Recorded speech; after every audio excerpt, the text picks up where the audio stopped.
Good morning, sweet world, and welcome to the No Dunks podcast presented by FanDuel. It's Thursday, December 18th, 2025. I'm J.E. Skeets here in the Classic Factory, and alongside me, as always, Tass Mellis. Podcast listeners, this is absolutely for you. Next to him, it's my top shot hot boy, Trey Kirby. Ayo. Ayo. Over yonder, making the magic happen, super producer JD. Hello. There he is, and our special guest today is three things. He's a staff writer at The Atlantic, where he covers culture. He's a co-host of the award-winning Blank Check Film podcast. And most importantly to us here at No Dunks, he's a die-hard New York Knicks fan. And for that, we salute him on winning the NBA Cup. David Sims, welcome to No Dunks. How are you? I am very well. Thank you guys so much for having me. A longtime fan, all Basketball Jones, all the way back. Wow, that's this is legit. crazy. Well, we appreciate you jumping on here. How did you celebrate the New York Knicks Cup win? What'd you do? Well, I have three children at home, so I celebrated by staying up to watch it, which was to me that was homage enough that I was up till 11:15 at night for that late game. And watched it, and I don't know, gave myself a sort of little pat on the back. Went to bed. No, you didn't. After they beat the Magic in the semifinals, you weren't looking up flights to Vegas, hotels in Vegas to maybe go see it? not really at a place in my life I can do that. I mean, it's funny. I'm. No one would have expected this, but certainly I didn't walk the streets of New York next morning like to throngs of people going like Cup champions. There was not and it's very cold in New York right now, but there was not the mood in the air that one might have hoped for, I guess. But we're all feeling pretty pleasant. Yeah, exchange nods with someone on the subway who was wearing a Knicks hat. I was like, there was like videos going around of people saying it was Knicks fans celebrating the cup, and it was just like parties out after Madison Square Garden, and I was at least like, well, it is the first title in 50 plus years. Knicks fans do like to celebrate. The Bing Bong video came, of course, one game into the season a couple of years ago against the Celtics. Are you proud of the cup? Do you think they should actually hang the banner in MSG? I do think you should hang the banner, not because I'm so precious, just because MSG there's like a fish banner, like right there. Yeah. There's plenty of silly banners, and like don't we? I think we've hung division title banners, for sure, right? With and I don't think a single fan anymore knows, even who's in the Atlantic Division or whether like the last time we won it. And like, we got a little trophy. Yeah. We won a knockout tournament. Like, I think it's fine to celebrate the cup. I feel like everyone's feeling a little anxious about the attendant ceremony, right? It's one thing to put a banner up there. It's another thing for everyone to like stand around while you raise it up. And it feels a little jinxy to be doing that. Maybe. Right. Maybe they just need to hang it. That's okay. Just put it up there and then just move on and play the games. Yeah. Right. And be like, hey, if you look up there, there's a banner anyway. Yeah, right. Also in the, Chris Rock is here, or like whatever. That's exactly what they've done the last couple of years with the Bucks and Lakers. They're just like, that thing's going up. There's a light on it. Okay, we're done. Basically. Right. Yeah.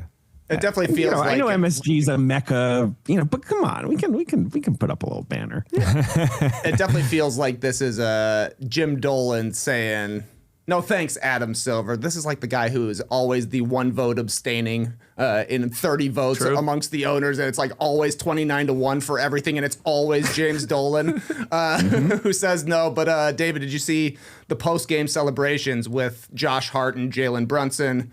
The thumb to the booty. I was curious about your take on that. If that's like a cool celebration you think's going to catch on. This is something the Mets do too, where they had kind of like an ass slap. So, like, are you saying that they should sort of integrate that into any victory celebration? Is like chase each other around with their thumbs? That could be nice. I don't know. I appreciate, as I think everybody does, the general kind of slap happy, friendliness of our current team. Like everyone seems to get along pretty well. Everyone seems pretty happy. We got the silly boot thing this year. Yeah, the Timbs. Defensive player of the game, Timberlands and hard hat and all that kind of stuff. It definitely, like, you can see why Hart and Brunson have a good podcast, because they definitely have like podcast co-host energy together. Like, they're friends, but they also just like to needle each other. In your relationship with Griffin, who's Josh Hart and who's Jalen Brunson? I suppose I'm more the Brunson and he's more the Hart, right? Hart's a little bit more the disruptor, the troublemaker. Sure. Coming up with bits. I'm a little bit more the floor general. I have to like keep things moving. I gotta make sure we get into our offense, like AKA talk about the movie, something like that. So yes, but I mean, you know, I'm probably more of a Chris Paul. I'm you know, barking at people and everyone's slowly more annoyed at me and grousing. They're like, yeah, maybe he was good once, but you know, should we really, you know, maintain respect? So are you worried at all that Ben is going to send you home in the middle of the season if that's the case? I don't think Ben has that power. I hope anyone listening knows about my bad. I think I outrank Ben, although and maybe we're all sort of co-equal. So I guess I can hang on for now. Yeah, I mean, Chris Paul thought he outranked all the other guys on the Clippers too, and look what happened to him. But this has been you know what? Send me home. I need a nap. Yeah, give him a break. Yeah, exactly.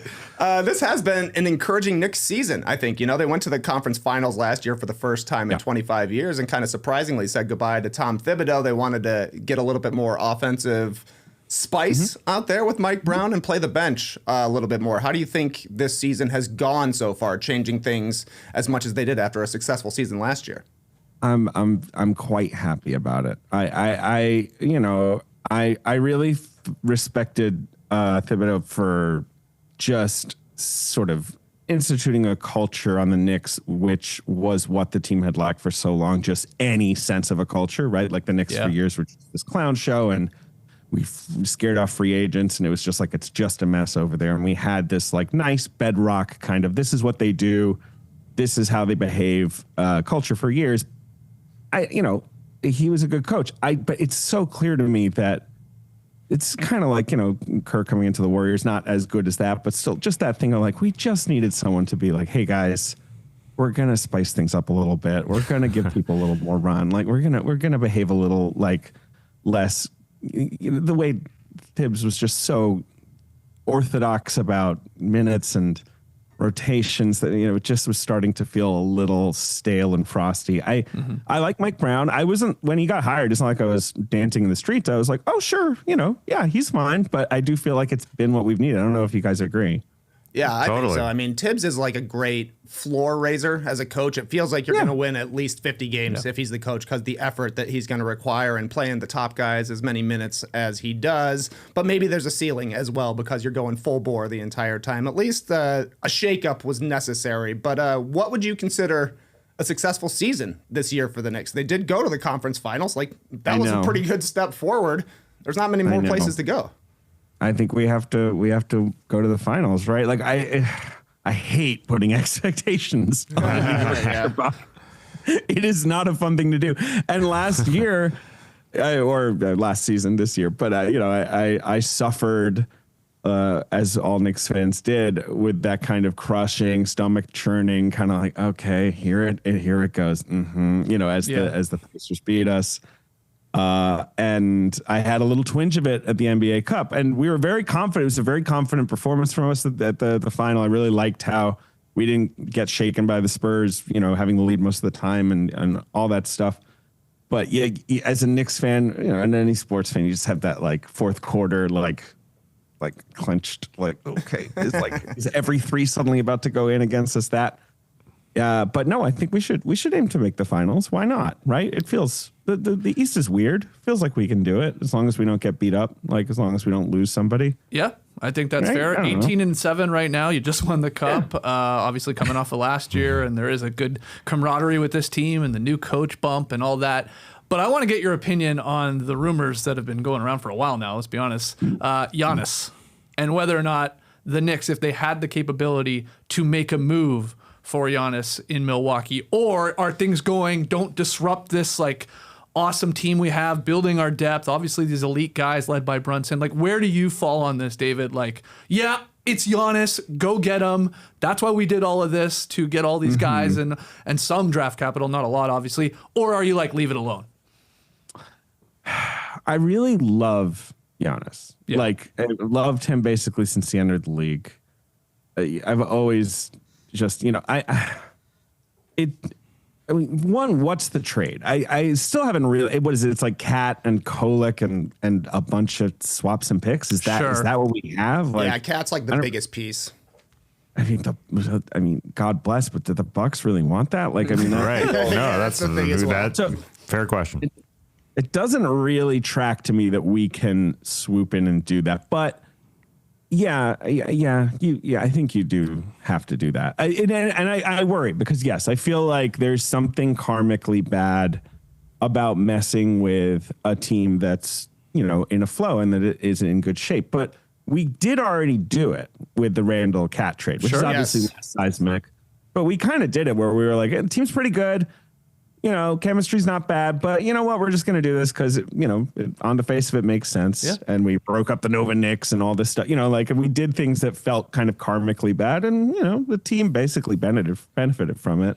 Yeah. And I think that's an important part is like the Cat Randall thing. It was thrown together right at the beginning of the season last year. So they kind of didn't really have a chance to establish anything in training camp. So this year, the changeover with Tibbs to Mike Brown, that's another big change. So throwing in Giannis in the middle of the season seems like it would be yet another thing that they have to figure out. So maybe they give it a roll this year and decide the ceiling is better with Giannis in the summer. We'll see. Yeah, they would be figuring out. And I do feel like we had not a slow start to this season, but kind of like slightly.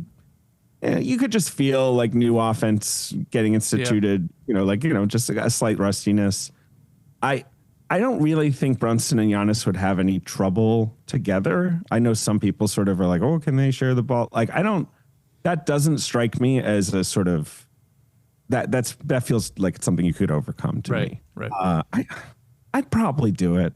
It's hard to say no to Giannis. It feels silly to not do it. Yeah, it's Giannis, and he still does rock, and I'm pretty confident he's going to rock for like 3 or 4 more years without too much trouble, right? Like, I mean, do you guys agree with me? Like, I don't see disaster with Giannis approaching anytime soon.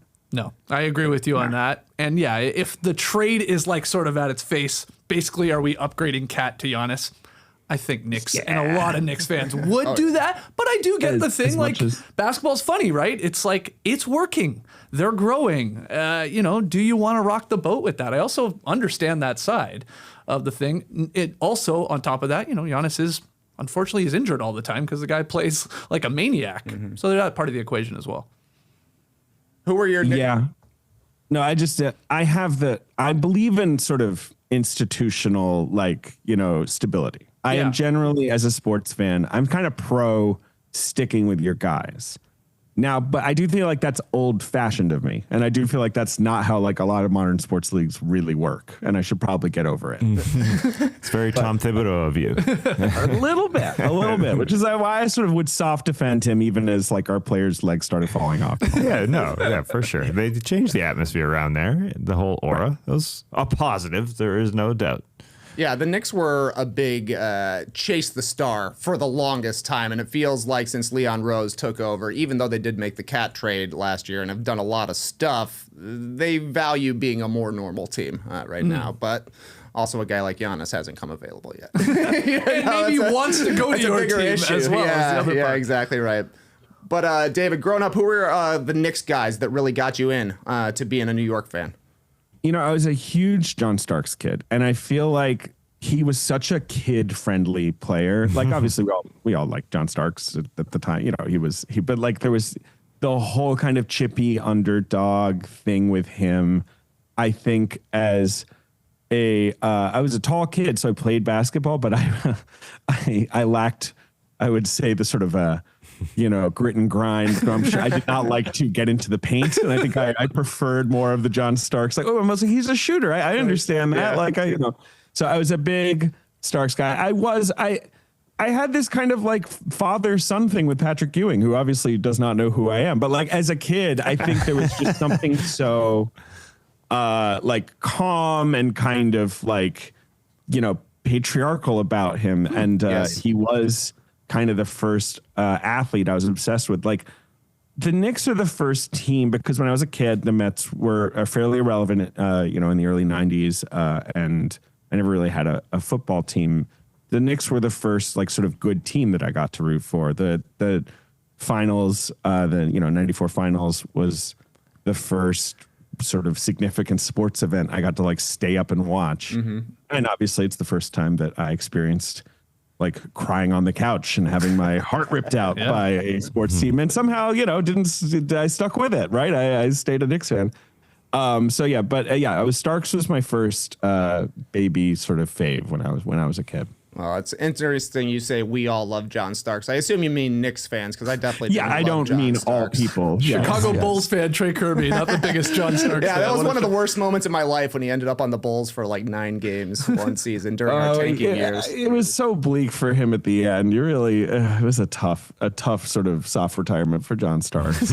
How do you compare how Jalen Brunson ranks as a Knick to where Carmelo Anthony was? That's something we talked about a lot last year as the Knicks were kind of like making their way up the standings in the Eastern Conference before they got to the conference finals.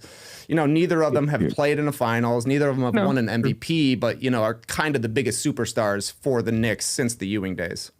But it is so different. I feel like with Melo, who, I liked, but like there were always caveats. There was always this kind of, the trade was always hanging over him of like, but God, what we gave up to get him and how it kind of put us back a peg. And he was so exciting he could be so exciting to watch, but just play the 4, Melo, was like how I felt about him, except for that one beautiful year. He actually did play power forward, like almost all the rest of the time. I was like, Melo, play the 4. The game is changing. Play the 4, and so I was so constantly frustrated by him and somewhat frustrated by those teams. They were kind of lovable in their way. Like they were kind of silly, like, Melo and JR and those guys.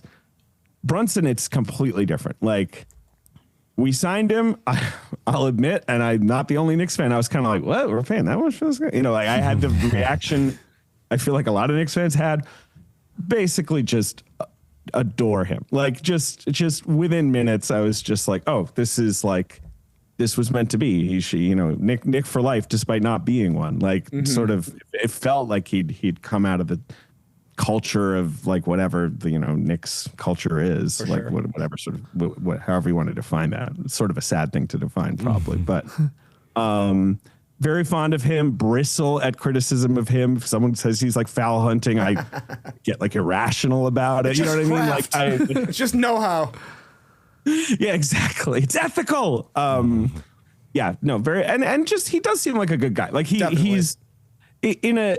When you're a Knicks fan, like so many Knicks eras are defined by drama and ego and kind of like, big contracts not working out and guys not really like gelling in the locker room. And Brunson has always felt like a very stable force in the locker room as part of the same thing with Thibodeau of like just weird. Oh, the Knicks actually kind of have a rep for being good and making sense. That's interesting. And like, I do feel like his behavior through all the reinventions has been part of that. Yeah, I like looking at it from an outsider, obviously not a Knicks fan. It felt like Melo, that was like a roller coaster ride. There was extreme highs, some crazy lows. It was all over the map. Brunson, just steady. Right? He comes in and that guy right from the jump is scoring 24, 25 a game, getting on the end of the ballot for MVP, then obviously like leveling up a level or two here and has just continued to be a rock. And those are like the huge differences. You can love both of them for sure. But I mean, I'm a huge Jalen Brunson guy. He just feels like to me, like a super Kyle Lowry. Like he's a better Kyle Lowry. For sure. And he was one of my favorite players. So yeah, fun times right now to be a Knicks fan, which is weird to say here. It's some of the best times. Fun times. Yeah. And it's good for the league. I do believe it's good for the league. Like it's good to have the Knicks be good, right? Like it's fun for the NBA. It's fun to have Jalen Brunson as the we're gonna find a way type of guy. Like that's his mantra. That's who he is. So very different than Carmelo Anthony's mantra. David, you made me feel a bit of cringe when you started bringing up potentially getting into playoffs, like that twinge.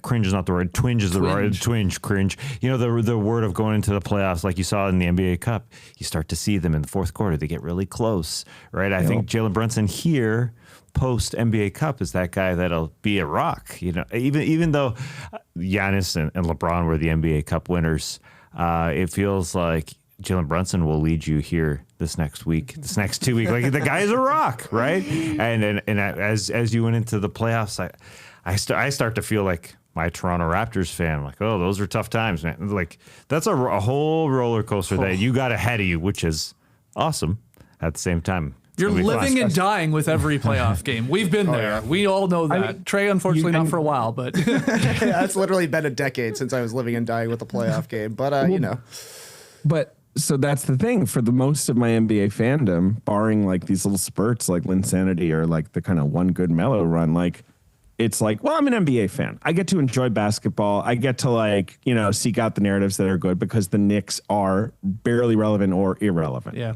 And so I don't have that heart clenching kind of, you know, like that like tough emotional relationship with the sport. It's more just fun. And now it's going to be more. And the East playoffs are going to be like brutal. Like I think you guys would agree. Like all the kind of like mucky physical teams that like just, you know, there's not a lot of like smooth basketball in the East. It's going to be all these like grindy playoff series. So they're all going to go to game 7 and they're all going to come down. It's like chippy, like final minutes, right? Like, don't you think so? Yeah, like the Yes. Raptors, the Magic, like all these guys. Yeah, I was going to ask you, as a Knicks fan, is there one team more than the others that you're like terrified to see in a playoff series? Like, is it the Pistons again, or is it another one of these squads? Pistons. I'm not terrified of anyone because like the only teams that really terrify me are the Celtics and the Heat because and the Pacers because I have like that kind of mystical like rivalry fear with them of like it's extra humiliating to lose to them. But the Pistons, it's the combo of they're really good, like they're fun to watch and root for. And it's tough when you're up against one of those teams that has that aura where you're like, Detroit also kind of needs a win, and like these guys are good, and this city's really behind them, and like, you know, that stuff that's mojo. Like that's intense to go up against. Yeah, how was that? How was that round 1 against them last season? An awesome series. It was a great series. Like that was a real, like, you know, they showed up series, and it was awesome. Like it was justifiably hard to get by him. Absolutely. Yeah, I don't know. It's a long way to the playoffs. We got the cup, so, I mean, really, sounds like a stressful 6 months you got ahead of you. Not as stressful as trying to get the 10th seed in the Eastern Conference, but you know, trying to win is important as well. But that's all the Knicks talk I can handle. We got to get to the up-down report. Prepare your tumbies. It's the up-down report. Oh, baby. It's the Up-Down Report, a basketball movie edition. David, we'll throw some topics at you, all basketball/movie related. I don't think a movie critic has ever done something like this. You giving a thumbs up or a thumbs down with regards to how you feel about it? Groundbreaking. I actually own the trademark to that. Yeah, no, it's fine. All right, our first topic is Space Jam, the 1996 classic, Michael Jordan and the Looney Tunes versus the Nerdlucks, who of course become the Monstars. Do you like Space Jam, David? Yeah, I'll give a soft thumbs up. Soft thumbs up. I mean, Space Jam's a little silly. Well, we did an episode on my podcast years ago, and you know, it's like 78 minutes long. It's a little light on dramatic, you know, urgency. It's a breezy watch. Yeah, you know, it's a vital piece of pop culture. I would say, as bizarre as it is. Yeah, I think that's exactly right. When I watched it with my kids, I couldn't believe how much setup there was of like Michael Jordan retiring and having a press conference, and suddenly I'm having to explain retirement number 1 before even getting into retirement number 2. That kind of threw me off, but I do love that episode of y'all's podcast because I'd always been like, it seems to me like David really likes basketball. You mentioned like Bradley Beal once. You mentioned Sam Decker once. I was like, nobody would possibly bring these names up unless they cared. And then I finally listened to the Space Jam one. Finally listened to the Space Jam one, and there was like legitimate basketball discussions, which I thought was hilarious. So those are that one and the New to Legacy one are like instant classics for me, even if I listen to them years and years later. Thank you very much. Which leads us into our second topic, LeBron James as an actor. How do you feel about LeBron? He, of course, did Space Jam: A New Legacy, the sequel. He was in Trainwreck. I guess he was in Smallfoot as Gwangi. Yeah, you know what? I never saw Smallfoot. Yeah, I mean, okay. I'm giving him a thumbs up for Trainwreck, which he is excellent in. A little forgotten, I would say. That film came and went. Yeah, came and went a little bit. Look. I don't know. I don't think Space Jam Legacy really worked out for anyone, right? Like it's not Space Jam, A New Legacy. I'm sorry. I don't know if I can really hold that one against him. I don't, he doesn't like look at the camera like he knows how to behave like in that movie. It's a very, very odd media experience, but I'm generally LeBron's good on camera. He's solid. His SNL episode was pretty good. Yeah, really funny on SNL. Yeah. I thought he was gonna like blow MJ out of the water as an actor, just because he had like done Trainwreck, right? It was like Jordan had done commercials, and then he did Space Jam. But I don't think that was the case. Does this does Michael versus LeBron as actors factor into the GOAT discussion for you at all? No, but I guess I do think it's an underrated factor that Michael's kind of like consistent, badass kind of on-camera presence all the way to this day does inform people's consideration of all that. I think that's true. LeBron's alleged corniness at times. Right. Though Michael Redd was just on our show and he said LeBron James is one of the funniest people he's ever encountered, and then doubled down in the comments, basically saying he could have been a comedian if he wanted to. Interesting, because isn't it the old thing? It was like, oh, he would be like a great running back, and now we're trying to argue LeBron could have just like what can't he do? This guy could have been Dave Chappelle. Okay. Yeah, Michael Redd. I'd love to see him do a set. So would I. Yeah. All right. Our next topic: Kurt Russell in Escape from L.A., the basketball scene where he has to make five shots. He's got to score 10 points with a 10-second shot clock going full court, back and forth, back and forth, back and forth. Thumbs up or thumbs down on Kurt Russell's basketball scene from 96's Escape from LA. It's a thumbs down. What? That's pretty strange. This is pretty weird. Just throw it in there. How did this even make it into the movie?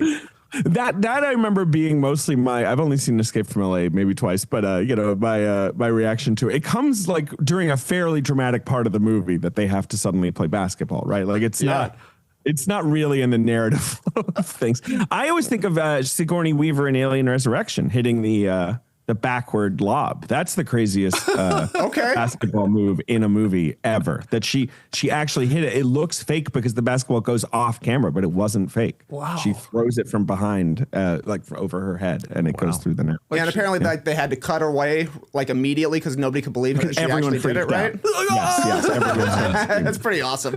I love when a basketball scene ends up in a not basketball movie. How do you feel about that? I know it happened at least 3 times this year. I'm keeping track. Phoenician Scheme had one where they play horse for like 10 minutes. That was a fun scene. Yeah. That's good. Yeah. Highest to lowest, not as great. Yeah. And House of Dynamite, pretty disappointing basketball scene, I would say, from Idris Elba. I forgot about that. I forgot about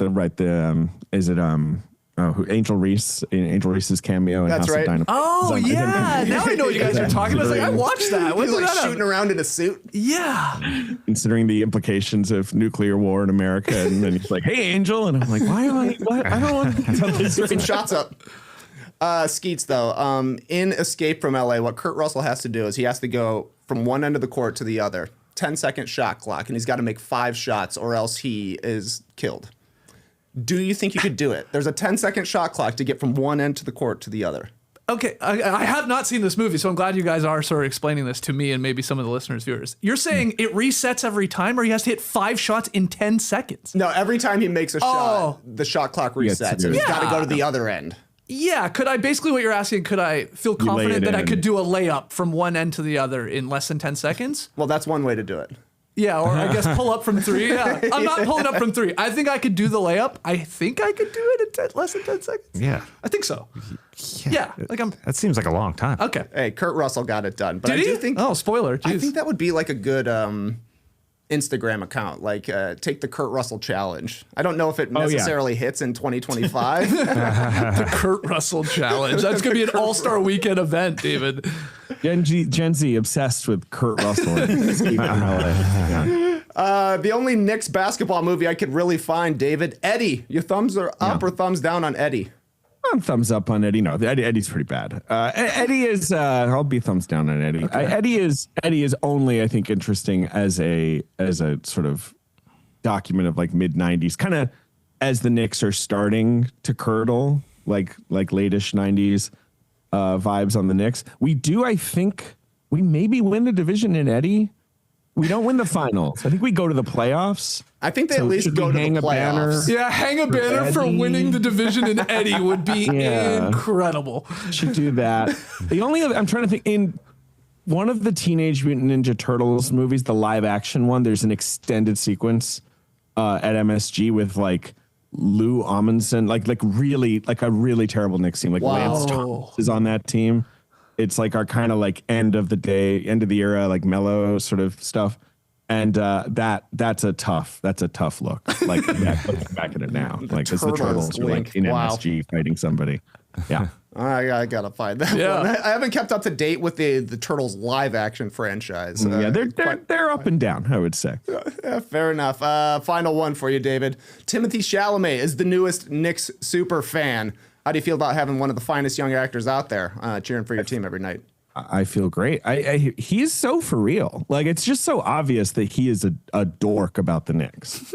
Like, as much as he's now enjoying like being this courtside mascot who's like mixing it up with everyone, like he is a dork about the Knicks. Like, he's a huge sports dork. And so I think he's got the bona fides. Like, I'm pro. And I do think, as much as I enjoy all the kind of, the Chris Rock, Ben Stiller, obviously Spike, like all those guys, we need some fresh blood. Yeah. On sort of like Knicks celeb group, right? Like you need some new guys, and he's as zingy and fresh as you get, right? Like everyone loves him. Like the coolest guy out there. He's of the same generation as all the guys on the team. It's not quite the same as, like you're saying, Ben Stiller, Spike Lee, different generations. For sure. And he definitely has the bona fide. Like, it's awesome that you can go back and see photos of Tim Chalamet hanging out with Landry Fields and Amari Stoudemire, like tracking him down outside of a playhouse or something like that. I'm saying. Like, he was hanging out at MSG when we sucked, like trying to get the attention of Landry Fields. God bless Landry Fields. No offense. Landry Fields, of course, is who just Jeremy Lin's slept on the couch of. So we always value Landry Fields' contribution. So the Knicks just won a trophy. Do you think Timothée will win a trophy this year as well? I would predict him for Best Actor for Marty Supreme. Okay, yes, I do, which is an excellent film, and he's very, very good in it. It's a real sort of like, leveling up moment for him. His campaign he's running right now, little unorthodox. Usually when you win an Oscar, you want to go to LA, press the flesh, talk to a lot of old people, go to some dinners. He's doing things a little differently with the merch and the Instagram lives and all this. I don't know if that'll translate. Maybe it will, maybe it won't, but he's really good in that movie. That movie's out like in a week or two, and it's a great film. Is he adopting the character, Marty Supreme, like in this sort of press release? I've heard people say that. Like he's almost staying in character. Is that true? Yeah, kind of. Like this kind of like striver. I mean, it's a sports movie. It's a ping pong movie, but it is a sports movie. It's got the arc of a sports movie. It's got the kind of like ups and downs. Okay. It's very cool. It's got some electrifying ping pong. If you guys all right. Ping pong. Really, it's fun stuff. Surprisingly good spectator sport, ping pong, the way they're going back and forth. David, thank you so much, man, for taking the time to speak with us. How can people follow you, hear you, all this kind of stuff? Look, I host Blank Check with Griffin and Dave, which is a movie podcast. You guys should check it out if you like movies. So you can find that on all the platforms for podcasting. And I'm David Sims at The Atlantic. I'm David L. Sims on Twitter, but I don't really use it anymore. But I'm around.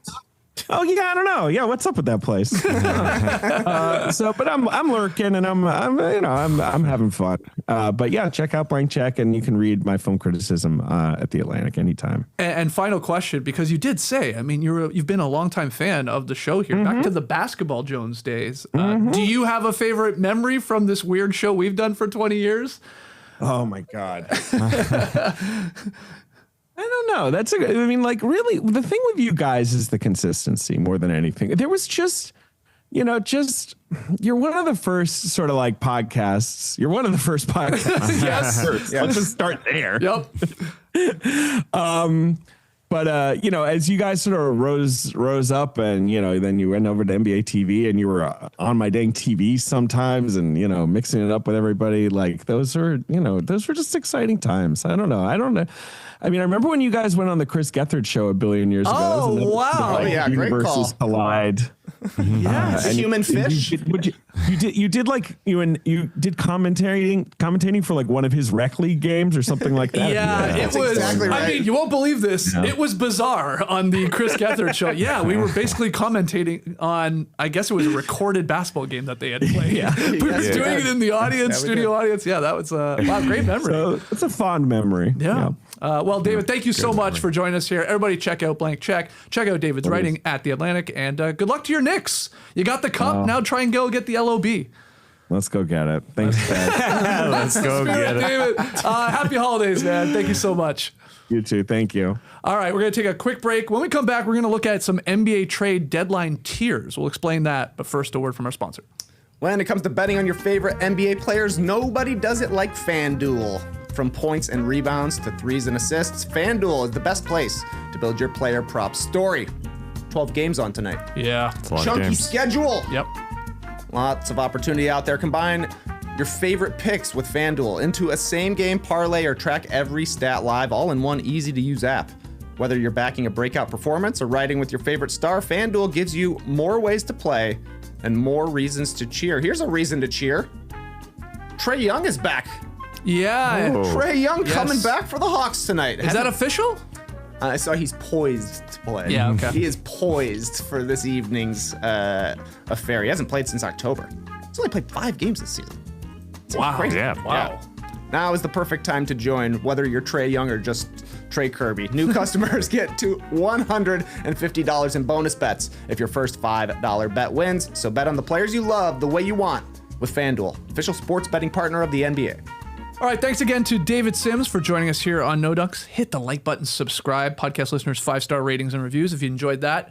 Let's pivot here to something else. Earlier this week, the Athletics, Zach Harper, decided it was the perfect time to break up the NBA trade season into tiers of teams that will likely have different motivations for completing or not completing any deals as we get closer to the deadline. I thought this was a good way to take a look at like the total NBA landscape when it comes to trade season. And I'm interested to hear your takes and everybody that's watching and listening, your opinions on like maybe a squad or two from each tier. Maybe you disagree that they're even in the tier to begin with.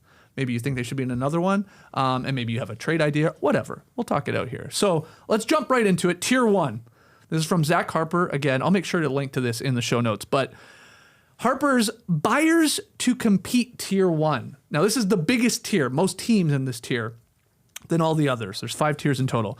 I'll run through these for the podcast listener, but you're seeing them here on YouTube. He's got the Pistons, and he's got like a little motivation for each team here. Pistons, get another offensive creator / scorer. The Knicks, get Giannis or another bench piece. You'll notice there are a lot of get Giannis's here in the teams maybe competing. Bucks, bring in what you can to make Giannis happy. Tess has talked about that. The Hawks aggressively swing for another star. The Spurs get Giannis or some depth at power forward. The Raptors, interior scoring to help them bully a bit more. So some big on the team. The Heat get Giannis or more shooting. The Pelicans bring in veterans to help mold the youth. The Blazers bring in some outside shooting. And the Bulls bring in a high-level scorer. So Tess, we'll start with you here. This tier 1, buyers to compete. What do you want to begin with? Let's start with those Pistons, because I think they should give their team, as it is assembled, a run together. And some may say they did that last year. Why not give it a shot? I think they're way better and just way more developed than last year, because I don't think they were fully formed last year. Asar Thompson was playing sort of spurts because of the blood clots that he had going on, so he wasn't playing full minutes. Jaden Ivey wasn't even playing at all, and Jalen Duren has just become such a new player. So to go get another big that would kind of overlap his skill set doesn't really make sense to me. And I think Zach, focused on getting another scorer, another creator, and Jaden Ivey is that guy. And I think right now, Jaden Ivey is the guy that people are talking about as the guy that they would deal. But I don't think he looks anywhere close to what he was even last year before he got hurt, even before he got his leg taken out from Cole Anthony. So he's got to take some time to get ready and get into it, and I don't think you deal him. I know I've made the comparison, like the Houston Rockets moved on from Jalen Green. This could be the Pistons moving on from Jaden Ivey, not because they have similar first names, but because there are similar, points early in their career where maybe they're not a creator, not a great scorer, But Jaden Ivey just hasn't played enough. So I think this full year, give it one more shot with the Pistons, at least, before they decide that we are sort of the Houston Rockets of the East and we need to piece a few pieces together. I got you. So, yeah, you would probably remove them is what you're saying from this tier one. They're not going to make a move, I don't think. Okay. I think they should. I think it's interesting that they're here, and I think they should be here. And I was kind of happy to see them being linked to MPJ via low-level slopsman Evan Sidery. Oh, yes. Tobias Harris expiring contract. Ivy is going to be hitting his qualifying offer, looking for his second contract coming up so he could go into restricted free agency. The fit with MPJ makes sense to me from a theoretical standpoint. Like, if he's somewhere in between MPJ and Denver and MPJ and Brooklyn, like, does he want to go back to being a role player? Because Cade is the guy. Oh, yeah. And then Duren is the number 2 guy. Thompson may be ahead of him in the pecking order, or at least in the hierarchy, maybe not the offensive pecking order. But if MPJ could switch between like primary scorer and role player mode, I think that kind of makes sense to do that for, it would be basically Harris, Ivy, and a protected future first-round pick. I think the Nets would probably do that. Turning Cam Johnson into half a season of MPJ and then 2 first-rounders is nice work. You could also re-sign Ivy in the summer if they wanted to. It kind of comes down to, would they rather pay Tobias Harris and Ivy or MPJ going forward? I can see it working either way. The thing with the Pistons is they don't play the Knicks until January 5th.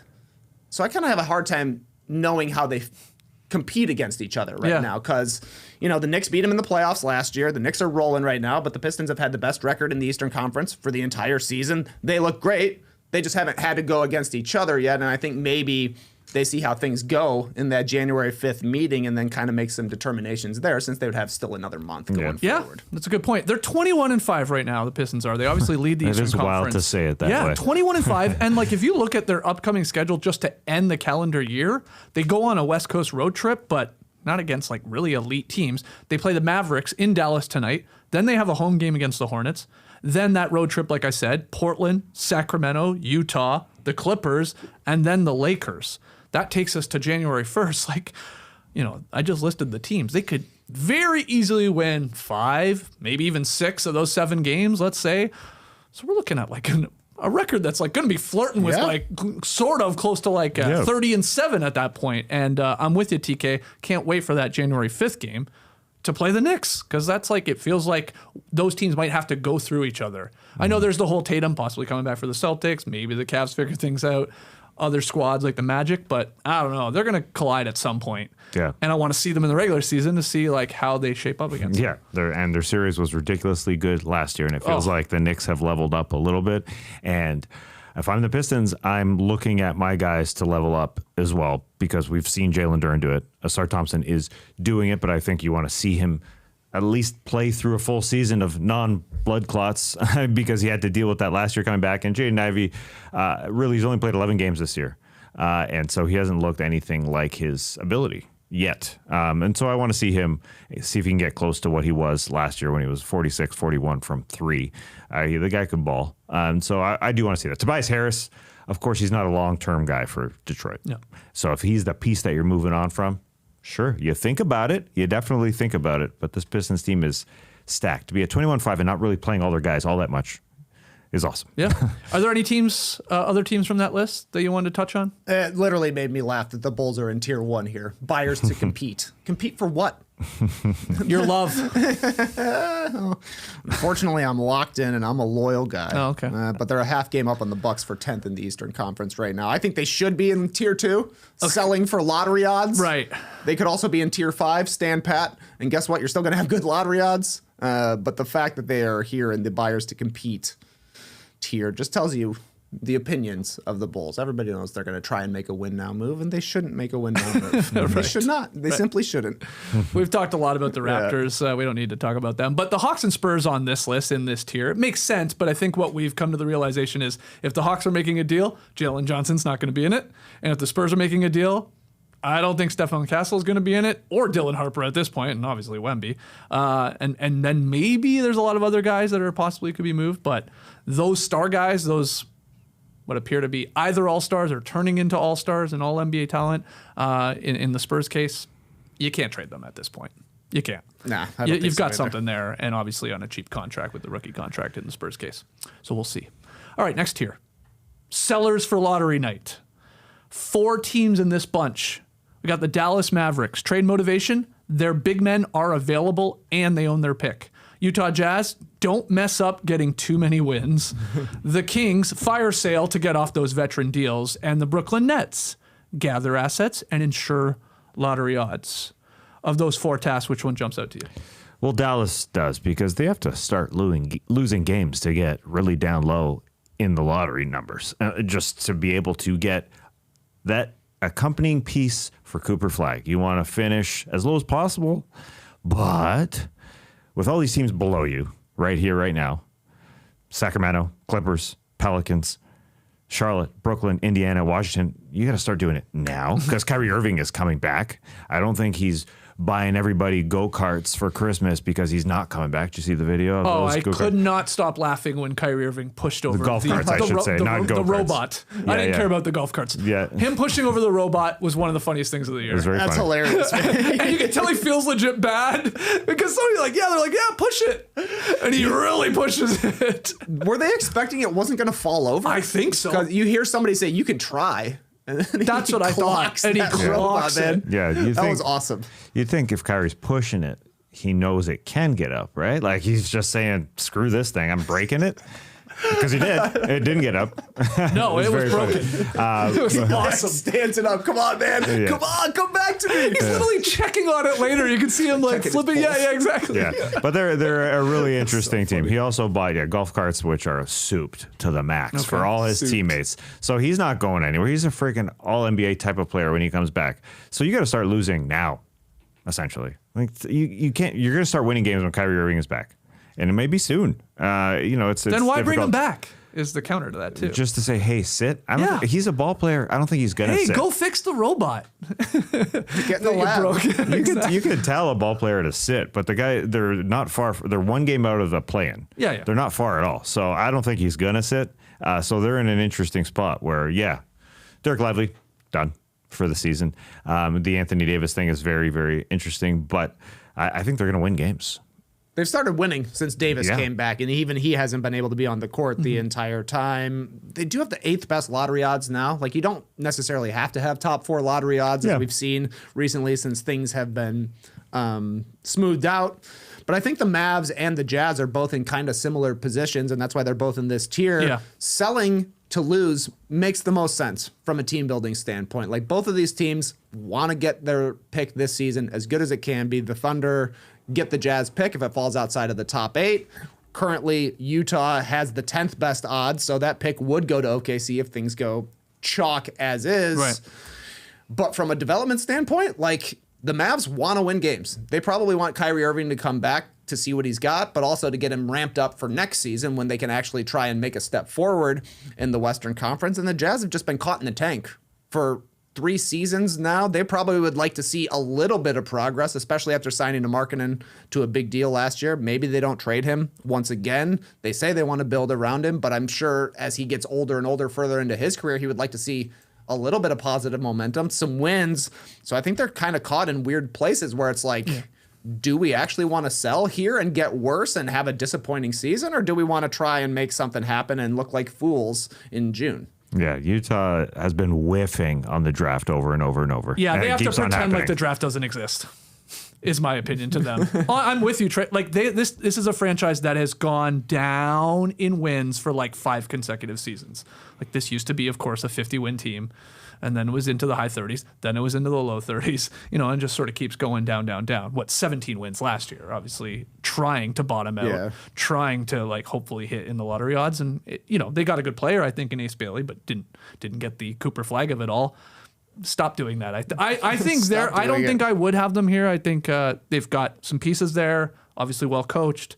Just try. So you're and saying play continue. basketball? Play basketball. Play basketball. and don't maybe keep- sniff a play in. Don't Yeah. worry about it. Yeah, I think that's why they don't sell, because they keep whiffing and because Lowry looks good. The growth of Keontae George helps out. Yes. There's an Ace Bailey there. We'll see what he can become. They're playing him extremely slow. So the question is, do they sell Larry Markkanen or just that's stay what with we're getting at here, what they go? Stay what they got. Because it's decent. It's very, very decent here. It's solid right now. The Sacramento one, it feels like that's the one where are they finally going to pull the plug because they keep going to this here. You know, it's like the Chicago Bulls in the West. Yep. Yeah, we keep on being mediocre. Every single player is mediocre, but are we going to finally give up on DeRozan or Levine? But what are they going to get for them? Yeah. That's the question. But at least it's a new front office for Sacramento, so they're not tied necessarily to the DeRozan, Levine, Sabonis trifecta. But that was my big question: was like, who has trade value on the Kings? Like, I think a team could talk themselves into Monk. For sure. Yep. As a like team a could guy talk come off themselves bench. into Keon Ellis, but they have such small contracts that they're probably not bringing a player back. Maybe like a late first round pick, maybe even seconds. You know, so not huge hauls because I think draft picks are going to become even more closely held onto by these teams in the apron era, just because the cost control on a good rookie is good for building your teams out there. So. I don't know. You can see DeRozan on other teams. Like, that's a guy that you can at least understand how he fits into teams where you're like, okay, we've got a guy who can come and be a scorer. Yeah. He probably needs to be a sixth man at this point in his career. But otherwise, it's like Sabonis is going to cost a lot, I think. And, I mean, we've both had to answer questions. Do you want the Bulls or the Raptors to trade for Sabonis? And it's a no for all three of us. And then the other thing is Levine.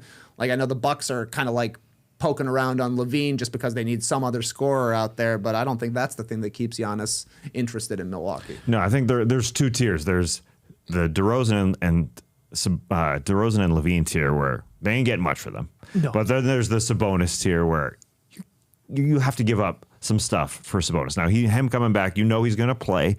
He's consistently. It's like what David Sims said about the Basketball Jones / the starters / no dunks. They're extremely consistent. That's the thing about them. That's the thing about Sabonis. He's going to play. He's going to play a ton.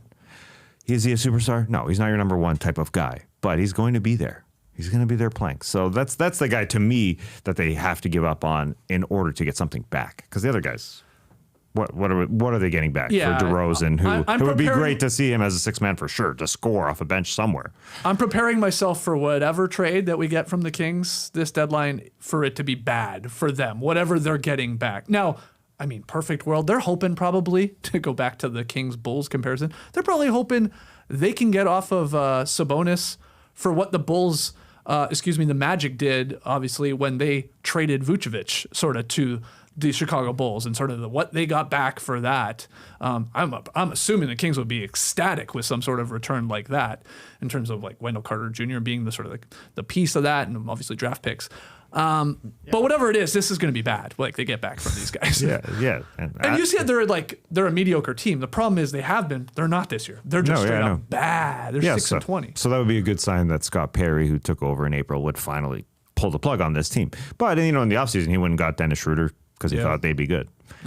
Another guy who could be traded, I do believe. Schroeder's a guy that loves to get traded at the deadline. The good thing for the Kings is that they're ethically tanking right now. Like you're saying, they're 6-20. They've got tied for the third best odds with their guys playing. They don't need to trade anybody to be bad. They just need to keep playing them. Just keep playing them. Yeah, maybe. All right, next one here, tier 3, cutting apron strings. All right, we're getting into the books here with this tier from Zach Harper. Got the Boston Celtics on this list in this tier. Still a little over $4 million in the first apron. Cavs, $22 million into the second apron. For this is the question from Zach. Lost to your Bulls last night. Yikes. They're like 15-13 now, I think Cleveland is. The Warriors are about $264,000 away from the second apron. And then the Clippers are about $1 million away from the first apron. So Trey, I'll start with you on this one. Of these teams, what intrigues you here with these teams? And maybe you're just looking at the books. It's the Cavs for sure. They've got the highest payroll in the league this season. They're currently 9th in the Eastern Conference. They looked terrible against the Bulls last night. Bulls shot 55%. It was easy pickings for them the entire night. $22 million over the second apron, like Zach says, which cost them $100 million in luxury taxes. I don't care how many mortgages you sell. That's a lot of money, but it's also tough to shave that much off your cap with the rules that are in place. They've traded the control of every one of their picks until 2029, whether it be outright trades or swaps, mostly from the Donovan Mitchell trade, mostly from, or a little bit from the DeAndre Hunter trade as well. The other tough part for them, I feel like, is Jared Allen. His trade value has got to be at an all-time low right now. He seems to have taken a step back massively this season. Garland does seem to be getting things going a little bit here, but he doesn't look like the same player from an explosion standpoint. Doesn't look nearly as quick, and they need him to be getting in the lane. So I don't know, because I think ideally for the Cavs, they would reorient their team around Donovan Mitchell, who's still playing at an all-star, all-NBA level, and Evan Mobley when he comes back from injury. But A, Mobley is hurt right now. B, Mitchell's 29 years old. He is signed until the 2027 season, has a player option for 27-28.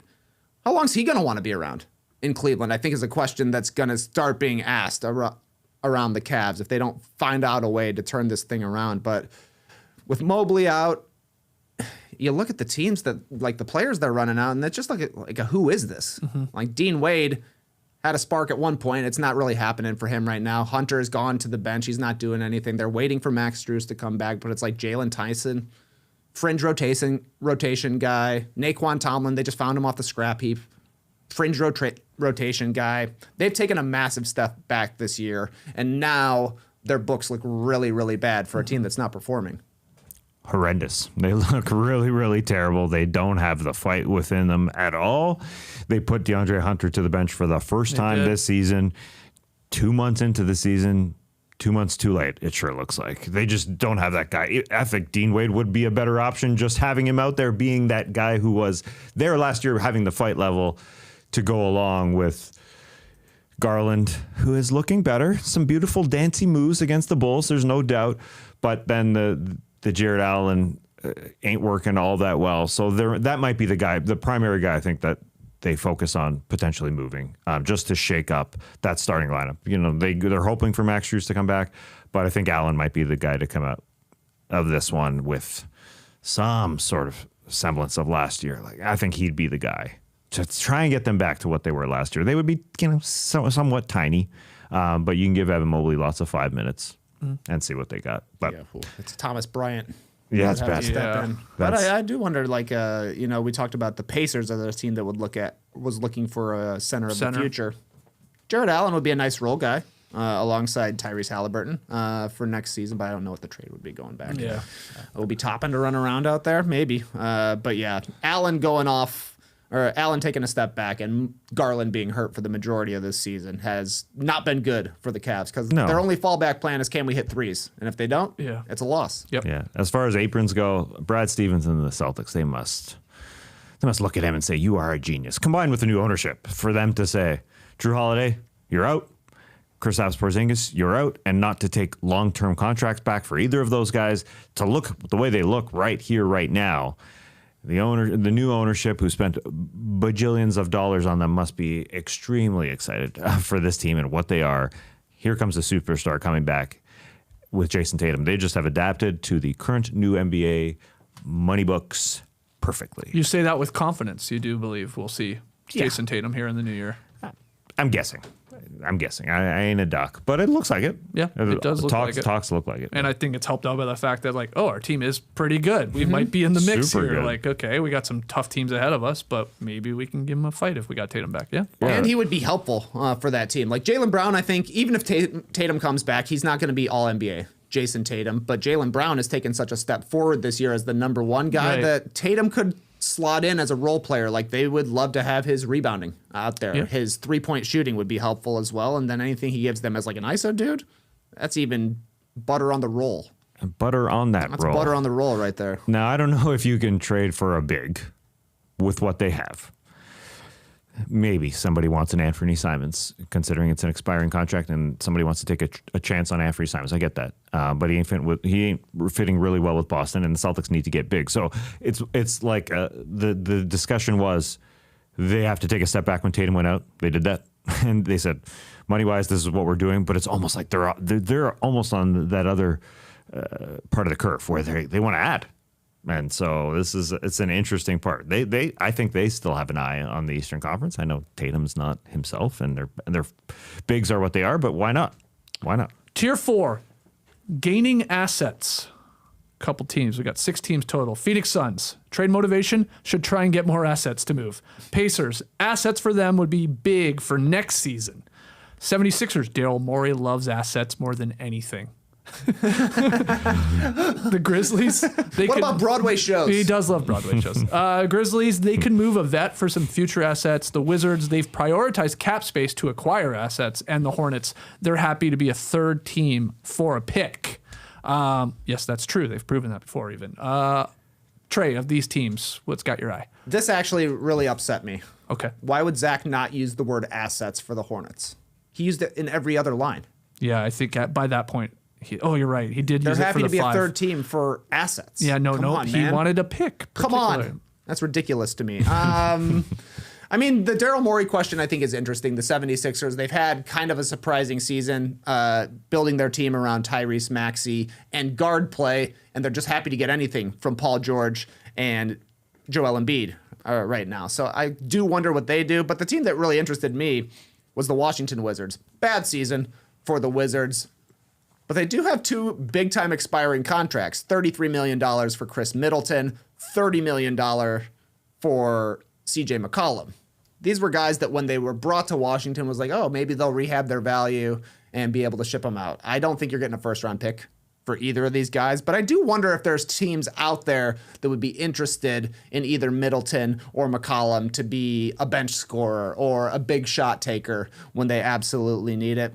More than likely, like, they're buyout guys because you have to give up a lot to get to $30 million for either of them. But I was a little bit interested because McCollum in particular has had a couple of really nice games this year. He's got 2 40-point games, can still get to his shot when he needs to. And when it comes playoff time, we're always looking for those guys that can win you a quarter. That's right. Yeah. CJ McCollum He could win you a quarter. game. Yeah, he really could. I think he still could. Of those two, for sure, he seems more likely to warrant any sort of return from a team that could convince themselves, oh, yeah, we had McCollum, and he's a guy that can help us in a playoff series. Yeah. More than Middleton, I think, at this point. Yeah, like DeRozan, he's a different type of player, but those guys need to be sent somewhere. CJ McCollum needs to be sent somewhere right here, right now to try and win a quarter. Yeah, and DeRozan can do the same thing in the postseason. So that should happen, I do think. I think Philly is just so lucky to be where they are right here, right now, that they don't make any moves. They hope that some of their internal guys like Jared McCain continue to grow. They hope their internal guys play basketball, Joel Embiid and Paul George mostly. So no one's taking those contracts. So I think they are where they are. The Grizzlies are fascinating to me in that they're almost 500. John Morant sitting out, every second game it feels like, unfortunately, with his lower extremities. They just fought so hard yesterday against Minnesota. Minnesota was a damn good second half team. The last 8 games, they're the number 1 second half team in the league. Offensively, defensively, and then the second half against Memphis, here come the fighters. They just miss shots, and Jock Landale, of all people, just grabbing boards, hitting threes. 4 threes for Jock Landale. 2 massive ones in the fourth quarter. He was going nuts out there. Yeah. Rudy Gobert's supposed to guard him, but Jock said, I'm going to the corner. And Rudy said, go ahead, man, shoot it. And Jock came up big. The guy's shooting like 40% from threes. That's why they're sort of just really, really interesting. At 500, do they just keep what they are and just go forward and just rely on Jaren Jackson as your number 1 guy and Cedric Howard as your number 2 guy?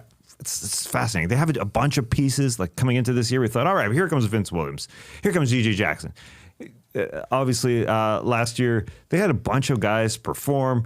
The Rook performed last year, Jalen Wells. It just seemed like it wasn't going to go well, but maybe they had a bunch of good pieces. So do they just package all those together, or do they just try and go with what they are? Because Cedric Howard is awesome.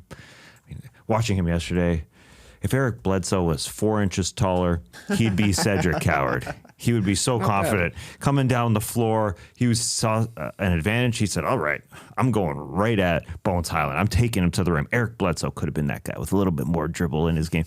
Like, he made a couple all-defensive teams. Cedric Howard is going to make more than 2 all-defensive teams, I think. Wow, more than 2. Yeah, Okay. He's good, yeah. Eric Bledsoe nearly made an All-Star game. Cedric Howard is definitely going to make an All-Star game at some point. He's calling a shot. Yeah, I like yeah. it. Okay. 4 inches, Eric Bledsoe. Could have been the guy, but They're he wasn't. They're an interesting team, though, because now guys are coming back to their roster, and they have a lot of guys. Like, Brandon Clark is back. I was like, what? Yeah, he started. Game 1. Started last night. So he's there. I mean, I know it's silly because I'm the Canadian, one of the Canadians saying, Max Prosper is playing for them, getting some opportunity. He's giving them a little something. They have a lot of guys, and I'm with you. It's like, what do they do here? Like, are they still even trying to trade John Morant? Or can they package a couple guys into a bigger name to go along with some of their guys? Like Jaren Jackson Jr. is starting to get going here. I think he's stringing together a really nice week after a pretty slow start to his season. So yeah, they're fascinating because they have different ways they could go here. Yeah, they do. They can, and they make some highlights. Just Prosper, one highlight. Not a lot of highlights, but one highlight. And as I said, Cedric Howard, no doubt, highlights. Oh yeah. Jock Landale, an occasional highlight. More highlights than you would expect this year from Jock Landale, I would say. True. They haven't even had Pippen play yet. Scottie Pippen Jr. hasn't played. Ty Jerome hasn't played. Yeah, that's why weird. they're here, though. They've got a lot of guys. Yeah. Maybe get a pick back, but they feel like they can lock themselves into a play-in team. I mean, we'll see if Edey's able to stay on the court. He's out for like another 3 weeks at least, but I'm a little nervous about that ankle for him. But I think it's encouraging to see Jaren Jackson Jr. has had 2 good games in a row. He scores exactly like Julius Randle now. I hadn't really ever thought about it, but it's like you just dribble 100 times and then eventually you get a spin move and you can finish at the lane. So it's fun to see those guys going head-to-head against each other. No, that floater over Rudy Gobert. Bank shot, I've never seen that from him. I mean, that was sick. But it is interesting. Like Aldama hasn't even played to his performance. That literally, you go down this friggin' whole roster. There's a lot of capabilities, but what are they going to do with them? Yeah. Final tier, tier 5. Zach says standing pat. These 6 teams unlikely maybe to do anything here at the deadline. Timberwolves, that's Zach Harper's team. Trade motivation? Well, we'll be in rumors, but likely stuck now. Lakers prioritizing the summer over the now. Magic kind of locked into this roster. I do agree with that one to some extent. Rockets more likely to tinker in the summer.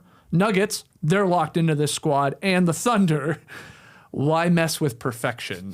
Zach Harper asks. To start with you of this bunch here. Is there anyone you disagree with maybe that you're like, I don't know. They could maybe do something. Yeah, the interesting one is the Minnesota Timberwolves just to get another part literally to help out as far as the guard goes. Because I watch Bones Highland, who's been given those minutes right here, right now. Sometimes you get a good Bones, sometimes you don't. I think you could use a Chris Paul in there just to help out some of these young guys, whether it's Bones Highland, who may have rectified his career after the Denver scenario and how he wanted to play more there and it didn't work out, and now he's getting Minnesota. I think it would be help to have a Chris Paul put that arm around his shoulders and try and help him out. Same with Rob Dillingham. So I think that would be the team of all of them to try something and to do it for Chris Paul and with Chris Paul. Because the rest of them, Lakers, Magic, Houston, Denver, OKC, I don't see it happening. I think those are Pats. Okay, well, look, if you're Chris Paul and you're throwing a Halloween party, the guy named Bones better show up. I'll tell you that. What do you think, TK, about the Wolves, I guess, or maybe these other teams? I mean, the Wolves to me are the team that most in this tier needs to make a trade. I did laugh, though, when I saw John Hollinger had Ousmane Dieng as a trade candidate going forward for the Thunder. It's like, they're probably not going to pay him, so why not trade him for some more stuff down the road? Yep. They probably will do that.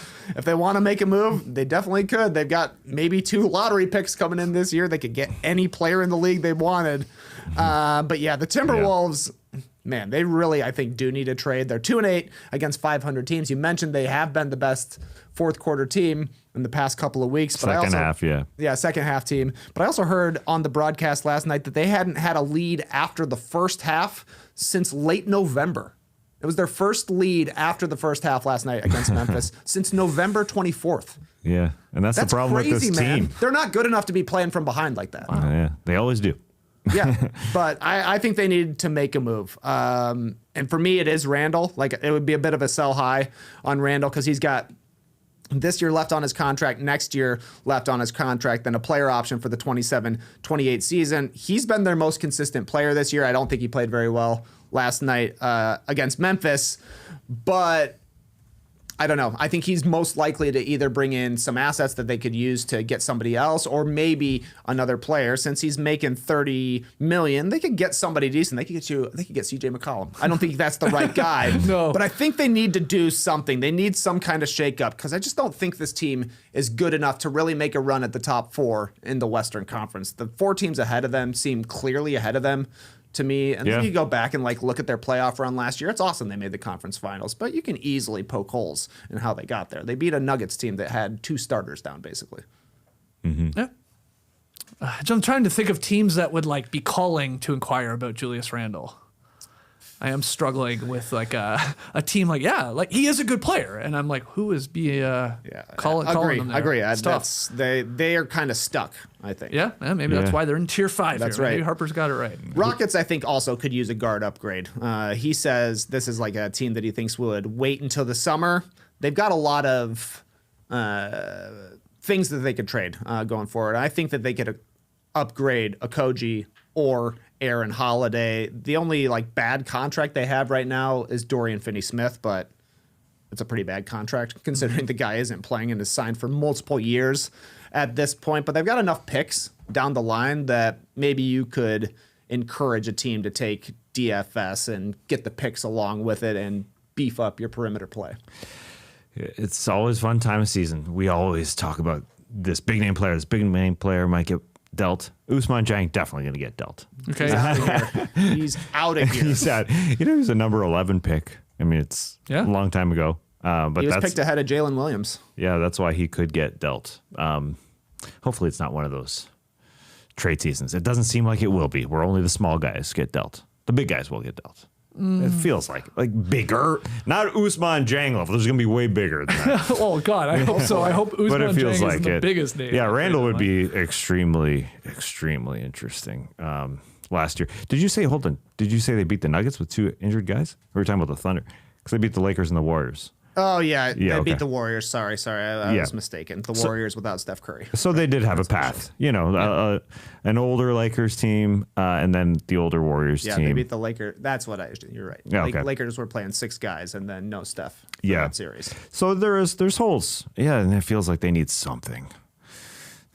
That's what Anthony Edwards teams kind of are. Second half, here we go, baby.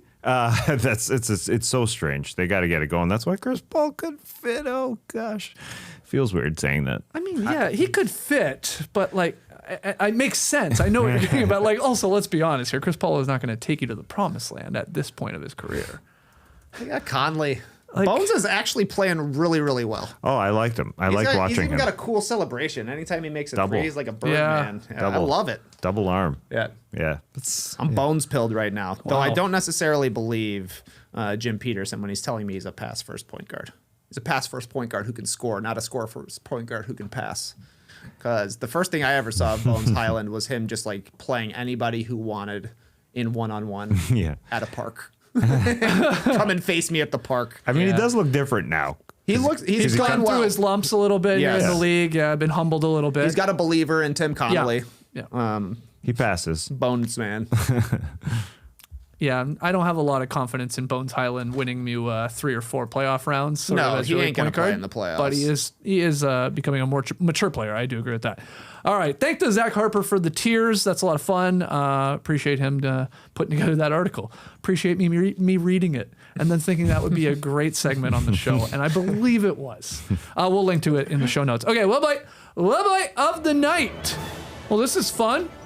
It's sponsored today. Hello. Yes, by Bunny's Karaoke Bar in Manchester, England. Awesome. Yeah, Jake in the stream team before the show, he fired us over 10 pounds, I guess. What's the double it, man. The rate on that right now? I say you're getting 2 per. You're getting 2. I'm We're guessing. making bank. Bunny's Karaoke Bar in Manchester, England. You want wings while singing Band on the Run by the band Wings? Bunny's is your place. Love it. So Josh Giddey gets Woboy. Thanks, Jake. Recorded his 6th triple-double of the season. 23 points, 11 boards, 11 assists as the Bulls beat the Cavs. Giddey, 8 of 18 from the field, 5 of 11 from deep. 2 steals, 1 block in 34 minutes played. Check out the flow on that guy. Yeah, I think that was a career high 5 threes for Giddey. I think they said. Oh, really? Yeah. That makes sense. He took 11. That's Yep. decent He amount. was open. Yeah. He was. That was part of the game plan, I Yeah. guess, and he was hitting them last night. I was so wrong with the pounds that Jake gave us. Oh, okay. The double pounds, that's more of a Canadian thing. Pound to Canadian dollars, 1.84 Canadian dollars for a pound. But Okay. USD, where we are now, it's only 134. Okay.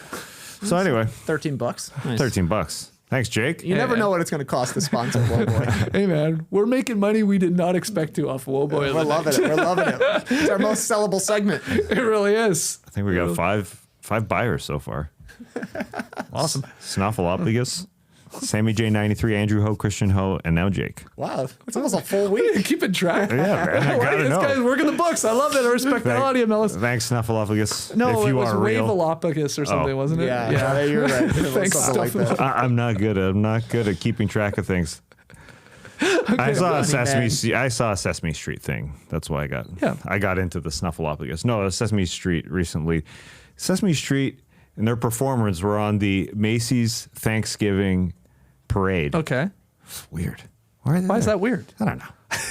That's exactly what the parade's all about. Like all these characters for kids. Yeah. Like SpongeBob and Dora. Teenage Mutant Ninja Turtles. I saw perform with Busta Rhymes, I think. I think Raphael was doing something cool. Yeah. I saw that clip. Busta Rhymes performing. He definitely performed. I know that for sure. He was there. Yeah. That guy's been every shape in his career. I was thinking about this today. He used to be a Master Splinter, and now he's more like a Ninja Turtle. Yeah, or like a Bebop and Rocksteady, I would say. That's what he's got. Fair, yeah. He's got a huge belly. But he's like sort of ripped. I always find that look fascinating. It's like the ripped dude, but he's got like a weird belly. And then my Busta was skinny, man. He was. He never stopped moving. A tall, lanky guy. Yeah. Wow, he's tall and lanky? Oh yeah.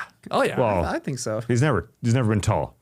He never grew. We saw him in person. I guess. I mean, He's not you're tall. right. I You're thought right. he was tall. He's like He's shorter than us non-tall he's like guys. Artist Not you, tall. He's the rest of artist us. tall. Hey, it says he's 6'1". Yeah. Lies.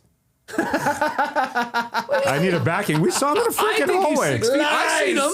I've seen him. I didn't think he was 6 feet. Oh, I thought I he was thought shorter so. than me, and I'm not But that's not 6 because feet. he's got so big, like he's got wider over hard the to tell. years. Now it's like it's deceiving now. He is jacked. He's always been He's jacked. humongous, though. All right, What's your favorite Busta song? Oh, Oh, that's your favorite? No, I'm a little more earlier. I mean, I like Woo-Ha. Put Your Eyes Where My Hands Can Yeah, See. I love great that song. song. Thinking of his first album. I'm drawing a blank on song names. I saw Busta Rhymes. You guys have heard this story. He's great. Yeah, Busta Rhymes is great. A lot of classics. I love the Flip Mode Squad too, man. The whole squad? The whole squad I was down with. Spliff Star? Yes, that's his guy. Oh, man, I can't Rod Digga. Oh, you win. I couldn't think of a second Flip Squad member. Oh, there's something Lord or something. There was I said hi to him at the Fox Theater in Detroit. Q? Is there Q? I don't Yeah. know. Somebody's got to ask David Sims what he thinks about Busta Rhymes, because Busta Rhymes performed at a Knicks playoff game last season. Did he? In last year's That's a playoffs. good get. So How much did he get paid? We that's ask always that. the question. 10K, maybe 5K. Because they went all out. I think to have Busta Rhymes perform as your halftime show. I mean, it's pretty good. Yeah. Lil Kim also performed, I think, on another. Oh, Mary J. Blige also. I don't know, a bunch of names rolling in together. Baby Sham Sharanya, I think was a guy. Baby Shams, he was a guy in Flip Mode Squad. It's coming back. There's like a Lord guy. Now it's bugging me. I gotta look. Did you look it up? Okay, let's Flip get to Mode pick Squad. them. No, okay, you go pick them. Say all these crazy names. Chauncey Black, DJ Ice Cold. Who the hell are Lord these have guys? mercy. I don't know. These, are These past must have been members. later. Yeah. You said Split Star. Lord have mercy. It was Lord. I knew it. Oh, Rampage. Yeah. Okay. Rampage, yeah. Okay. Great, Cool voice. Great. Okay, pick them tonight. There's a ton of games, a ton of them. But I had to go with Golden State visiting the Suns. Golden State favored by 2.5. Got to win by 3 or more. It's unbelievable. The Phoenix Suns have a far better record than the Golden State Warriors. Okay, it's not far better, but they're 14-12 going up against Golden State 13-14. And after all that Joe Lacob's email was publicized talk, and Steve Kerr saying for the future, we're starting our big three, Curry, Butler, and Draymond, who is healthy and playing, along with Moses Moody and Quentin Post. I had to look in just to make sure that they're all healthy, because I wanted to see if Draymond was healthy. He is. No Al Horford, no Pat Spencer tonight. Uh-oh. Personal reasons. What's going on? No Pat. Unfortunately, well, the Suns, other than Jalen Green, Grayson Allen is questionable tonight. Injury / illness - right knee soreness. It's like, what is it? I don't like in the box score the injury illness. It always means injury, but they always just put both in. They do it. Yeah, why are they making you us question you it? could have a banged up knee or leg and also have the cold. You could. Yeah. I got the sniffles. I'm not giving it a go. I don't want to hurt my knee. That makes sense. I'm already banged up. Not feeling good in the gut. Like Isaiah Livers, not a gut, but his livers. He's not playing either. He's got a right hip and a strain injury. Oh no. So he doesn't have an illness, although it says injury/illness. It's weird, man. I don't like that. Okay. Let us know. We're supposed to be clear with people. Are people injured? Are they not playing tonight? You want to bet their prop? Well, you're not gonna be able to do your gambling. All right. No trying to make $1 billion or you're not getting this inside information. All right. There's none of that type of gambling. Yeah. Gotcha. There's none of that. We got to get around that. We got to make sure people aren't doing it illegally. My favorite deep cut Busta Rhymes song. Q-Tip and Busta Rhymes had a song called NT. Great song. Okay. It's on the Amplified Q-Tip album. Good. Very short song though. It's one of the songs where I'm like, damn, I wish it was longer. It just doesn't go long enough. Too quick? For me. It's too quick. Yeah. Just in and out? Like you only get In like and out? one. Yeah, it's like a quick one chorus, I think, type of song, and they don't even hit you with the second one. Maybe Q-Tip and Busta Rhymes. Great mix. Hell yeah. Great on Hell yeah. Tribe Called Quest songs together. You got the guy with the high voice and you got the guy with the deep voice. That's right. why you guys had so much success together. That's right. That's right. One guy's smooth. One guy's more like crazy. So I need the Suns, by the way, to cover. I've lost 8 straight here. As I try and track down your record of 11 or 12 or whatever the hell it was. Let's see if I can keep it going here tonight. TK's on my side, though. Go Suns. Okay, fun show. Thanks to David Sims for joining us. Thanks to Zach Harper for the inspiration for the trade season tiers. If you're a fan of Survivor, it's our final no buffs of 2025, recapping the finale of Survivor 49 last night and talking about the trailer for Survivor 50. Oh my God. Are you a fan of Mr. Beast? I love Mr. Beast. We can't get away from this guy. They put can't, Mr. man. Beast in our All-Star games. They put Mr. Beast in our Survivor soon. What's next? What else do we love? Collectively love. That's it. We only love Survivor and basketball. We love going to the pool. We do. Yeah, the in Las Bamboo Vegas. Boys. Yeah, okay. Imagine we show up and Mr. Beast is there. He might buy like a round of drinks. But we'd have That to would do be nice. Have to do some kind of stunt. you have to hold your breath underwater in Las Vegas for 15 seconds, and you'll get a bucket of Michelob. Would you first. let me give you a stunner into the pool if Mr. Beast bought a round of drinks at the Bamboo Boys pool? Absolutely, I All would. right. We'll take. I'll let you do it anyways. It'd be sounds pretty fun. fun. Yeah. Okay. Anyway, no buffs. 1 p.m. Eastern. That has its own YouTube page, its own podcast page. We are going to break down that finale and the after show and Survivor 50. Hell, that what do you Mr. Beast at the Olympics. Somebody said on the I do stream love the team. Olympics. Shane's God. 5647. He'll That's a be good there. one. He'll be there. It's in the U.S. In LA, yeah. Yeah. He won't be in Italy. I don't think we'll see him for the Winter Olympics. No. He can do his own Olympics. The Beast. I mean, he did Beast Games, right? He will. Yeah. He will. He probably will. He'll do his own version of the Olympics. The Beast Olympics. You just said it. You just called He's gonna it. do it. All right, guys. Thanks so much for joining us. We'll see you tomorrow for the Drop Podcast at 10 a.m. Eastern. Until then, Clipper Bros. You heard it here first. Have a great time. Turn up. Love you guys. Awesome. Thanks for joining us, and remember, Mr. Beast is everywhere. I saw him in a Mark Rober video my kids were watching because Mark Rober does engineering type videos. Okay. Mr. Beast just shows up. He just shows up. He's everywhere, that guy. He's like Joe Hendry. Say his name and Mr. Beast appears. Praise the day, people.